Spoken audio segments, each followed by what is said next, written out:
Veselje ob ponovnem snidanju in nekaj ogrevalnih vaj na suhem, preden skočijo v bazen na piljenje plavalne tehnike. To je trening rekreativne plavalne skupine na olimpijskem bazenu v Kopru, ki se je formirala pred 3 meseci pod okriljem projekta Zmigaj se do vadbe.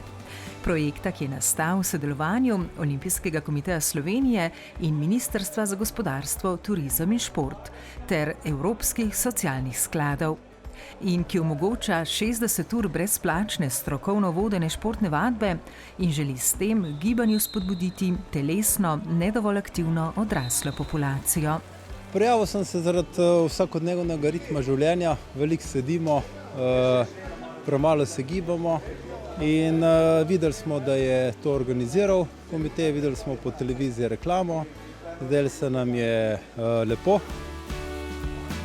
Trening plavanja, ki poteka pod okriljem športnega društva Trišport Koper, športnega društva, ki se ukvarja s triatlonom, je le ena od 139 različnih športnih vadb, ki se izvajajo širom po Sloveniji.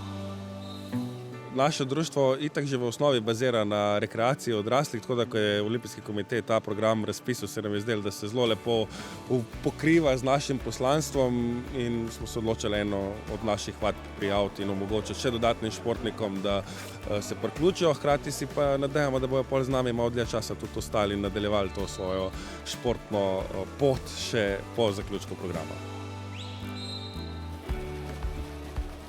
Mene so k plavanju zmotivirali sodelavci, meni se zdi ta aspekt ene skupinske vadbe zelo motivacijski. Jaz mislim, da je tudi vadba tako prilagojena, da se lahko v njo vključi kdorkoli, ne glede na to, v kakšni fizični sposobnosti je. In skupina je tako zelo dinamična, pa hkrati nas pa to plavanje združuje v eno točko, tako da se v bistvu čutimo res kot ena enota in je v redu, je sprostitev in hkrati tudi ena odlična rešitev za ohranjanje neke splošne kondicije. Tako.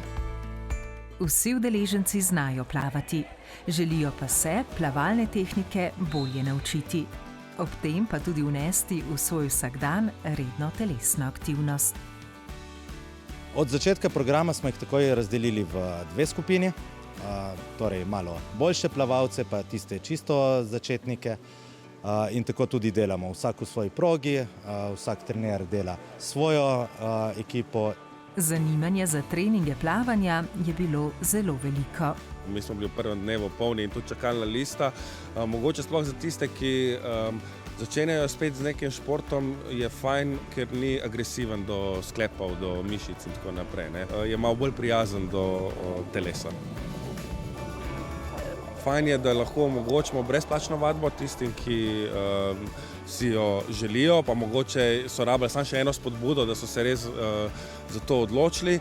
In še eno stvar smo opazili, da je zanimiva, da celotna skupina začne naenkrat. Ni onega straha, ok, zdaj sem pa priključil enim, ki že znajo ali pa ne vem, in lahko vsi skupaj potem nekako napredujejo po treningih. Naša želja je, da jih obdržimo v bazenu, da vzljubijo plavanje in da se s tem rekreirajo pa uživajo v tem. Mi smo Primorci, mi smo zelo ponosni na to, da imamo morje zelo blizu in bi bilo v bistvu skoraj da malo nerodno, da bi splavali slabše kot nekdo iz celine, recimo. Tako da to je recimo moja interna motivacija. Moram pohvaliti tistega, ki je to idejo dal, kajti zdi se mi lepo, da je združil rekreacijo z treningom na prijazni način in to dvoje nam daje zabavo 2-krat na teden, veliko naredimo zase in imamo se lepo. Upam, da bo akcija živela še naprej in mislim, da je bil odziv dober. S komerkoli se pogovarjamo, pohvali idejo katerekoli športne discipline. Vadbena sezona 2025-2026 je prva od 3 sezon projekta Zmigaj se do vadbe. In vsi, ki ste pomislili, to pa bi bilo tudi nekaj zame, bodite pozorni na začetek prijav za naslednjo sezono. Vse informacije o projektu najdete na spletni strani zmigajsedovadbe.olimpik.si.